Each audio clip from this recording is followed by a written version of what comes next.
कन्हैया हत्याकांड में जब राजस्थान की सरकार कानून में संशोधन करके 1 करोड़ मुआवजा दे सकती है, तो मेरी मांग है राजस्थान की सरकार से कि ये भी हत्या है कि घटना तो बहुत दर्दनाक घटना है कि प्रियंका के हत्यारे को कड़ी से कड़ी सजा मिले। इस वक्त मेरी मौजूदगी धो थाने के बाहर है। आप देख सकते हैं कि यहाँ पे काफ़ी बड़ी संख्या के अंदर यहाँ युवा नौजवान और सरवड़ी के सरपंच रामस्वरूप भास्कर, प्रियंका के पिताजी और माकपा नेता किशन जी पारिक भी यहाँ पे पहुँच चुके हैं। तमाम लोग काफ़ी लंबे समय से अपनी मांगों को लेकर यहाँ बैठे हैं। अंदर एसडीएम राहुल मल्होत्रा जी और डिप्टी राजेश जी भी वहाँ मौजूद है। हनुमान जी पालीवास अधिवक्ता है, उनकी बातचीत चल रही है। सरपंच जी भी उसमें मौजूद थे। आइए पूरा घटनाक्रम में बातचीत करते हैं। सरपंच जी, अंदर एसडीएम साहब आ रखे हैं, आप भी अंदर थे, क्या वार्तालाप हुआ?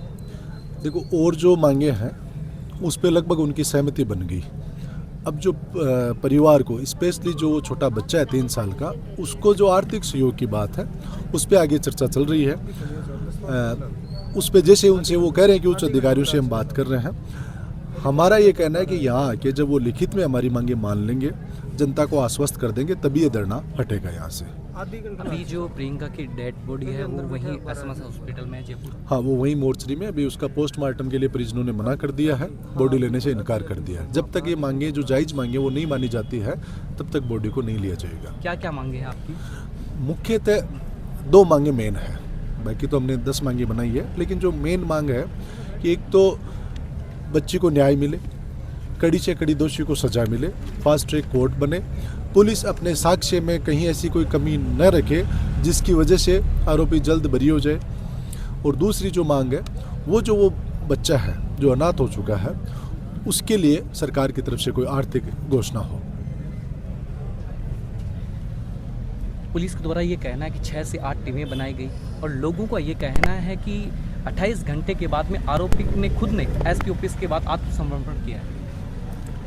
देखिए, सबसे पहले तो मैं इस घटना पर मेरी व्यक्तिगत तौर से संवेदना प्रकट करता हूं और ये प्रकृति से उम्मीद करता हूं कि एक जवान बेटी जिस घर से चली जाए और वो अपने बाप के घर में पियर में आई हुई थी, वहाँ इस तरह की दर्दनाक मौत होना, मैं समझता हूँ राजस्थान की सरकार का और हमारी पुलिस का, जिसका इकबाल समाप्त हो चुका है। लिखने को इन्होंने थाने में लिख रखा है कि आमजन में विश्वास और अपराधियों में भय, जबकि जो घटनाएं इस राजस्थान और सीकर में हो रही है, अभी करीब 4 दिन पहले आपने देखा होगा कि एसपी साहब के क्वार्टर से मात्र 50 कदम दूर पे जिस तरह से हौसले चोरों के बढ़े हुए हैं, एक शोरूम की लूट करने में वो सक्षम हो जाते, बशर्ते कि वो सायरन नहीं बजता। तो ये पूरे राजस्थान के अंदर कानून व्यवस्था है वो छिन भिन है और ये सरोड़ी की घटना तो बहुत दर्दनाक घटना है। और पुलिस से अभी जैसा आपने कहा, मुझे पता नहीं, उन्होंने सरेंडर किया है, पुलिस ने कहा है, हमने उसको गिरफ्तार कर लिया है, लेकिन पुलिस का कम से कम इतना भय होना चाहिए कि अपराधी इस तरह का दुस्साहस करने की हिम्मत नहीं कर सके। तो मैं तो परिजनों के प्रति, जो भी लोग यहाँ आए हैं, हम प्रियंका को लाकर तो इस परिवार को नहीं दे सकते, लेकिन जो लोग हम बैठे हैं, ये उनकी हमारी जिम्मेदारी है कि प्रियंका के हत्यारे को कड़ी से कड़ी सज़ा मिले और भविष्य में ऐसी घटनाएं नहीं हो, किसी बाप के घर आई हुई बेटी का इस तरह से कत्ल नहीं हो। ये जिम्मेदारी राजस्थान की सरकार और ज़िले की पुलिस की ड्यूटी है कि वो इसको जिम्मेदारी ले। और जो परिजन और संघर्ष समिति ने अपनी मांगों का जो मांग पत्र दिया है, उस मांग पत्र पर सरकार से बात कर ले। सरकार के नुमाइंदे के रूप में कलेक्टर साहब बैठे हुए हैं, उनसे बात कर ले। और कम से कम 3 साल का बच्चा है ना, वो 3 साल का मासूम बच्चा, जिसका कौन वारिस होगा बताओ? आप माँ नहीं है, ये सरकार। पिताजी भी बीमार रहते हैं। तो ये सरकार की जिम्मेदारी है कि उस बच्चे की ठीक से वारिस हो। जब एक टेलर की मौत पर, कन्हैया हत्याकांड में जब राजस्थान की सरकार कानून में संशोधन करके 1 करोड़ मुआवजा दे सकती है, तो मेरी मांग है राजस्थान की सरकार से कि ये भी हत्या है हत्याओं में फर्क नहीं करके मैक्सिमम मुआवजा जो डिमांड इन्होंने दी है वो मैक्सिमम मुआवजा राजस्थान की सरकार को इस जघन्य हत्याकांड पर जिनकी इनका फेलियर है, इस हत्याकांड की निष्पक्ष जांच करा करके मुआवजा मैक्सिमम देना चाहिए, जिससे वो मासूम 3 साल का बच्चा, उसको हम मार तो नहीं दे सकते, लेकिन राजस्थान की सरकार की जिम्मेदारी है कि मुआवजा दे, वो अपना जीवन यापन ढंग से कर सके।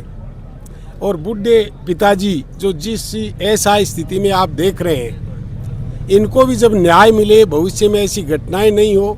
बहुत सी बेटियां हमारे हैं, सरकार बेटी बचाओ बेटी पढ़ाओ का नारा दे रही है, और इस तरह की जो घटनाएं हो रही हैं, मैं समझता हूँ ये किसी भी सूरत में राजस्थान की सरकार के लिए, ज़िले की पुलिस के लिए ये एक शर्म का विषय है। तो मैं तो पुनः इन तमाम लोगों को, परिजनों को ये विश्वास दिलवाने के लिए आया हूँ कि भारतीय कम्युनिस्ट पार्टी मार्क्सवादी का इस हत्या के खिलाफ जहाँ भी अन्याय और अत्याचार राजस्थान के कहीं भी किसी भी कोने में हुआ है, हम फक्र के साथ कह सकते हैं कि हमारी ताकत के अनुसार जनता को साथ लेकर के हमने इन सरकारों को झुकाने का काम किया है, सबक सिखाने का काम किया है, लेकिन सबसे बड़ी जो चीज़ है न्याय दिलाने की वो एकता है।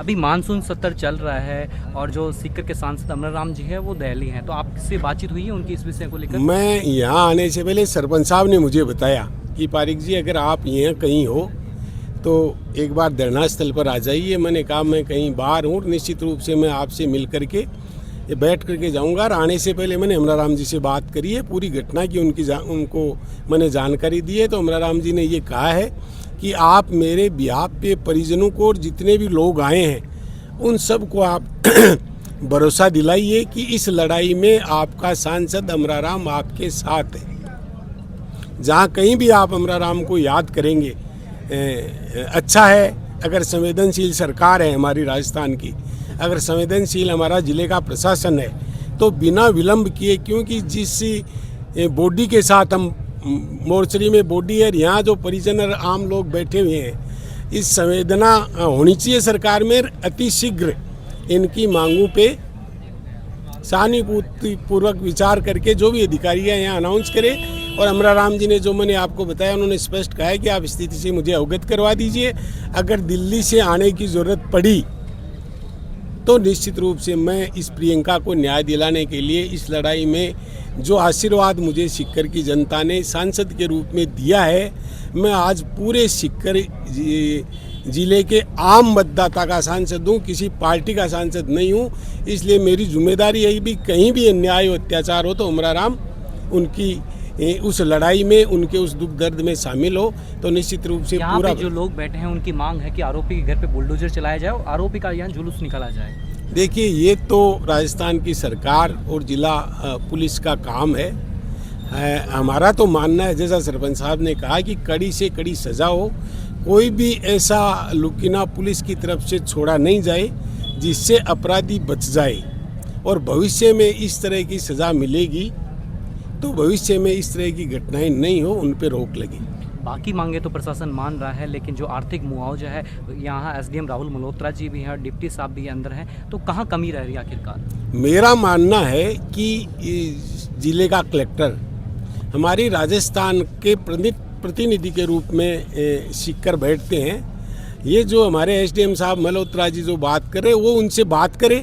कलेक्टर साहब राजस्थान की सरकार से बात करें। वो टेलर का हवाला क्यों नहीं दे सकते जिला प्रशासन, कि जब टेलर को 1 करोड़ रुपए सहायता मिल सकती है मर्डर पे, तो हमारी प्रियंका को क्यों नहीं मिल सकती? 2 मर्डर है और तीसरा बच्चा भी कह सकते काफी छोटा है। भाई 2 मर्डर, वो मासूम था, 3 महीने का भ्रूण बता रहे हैं उसकी पेट में था।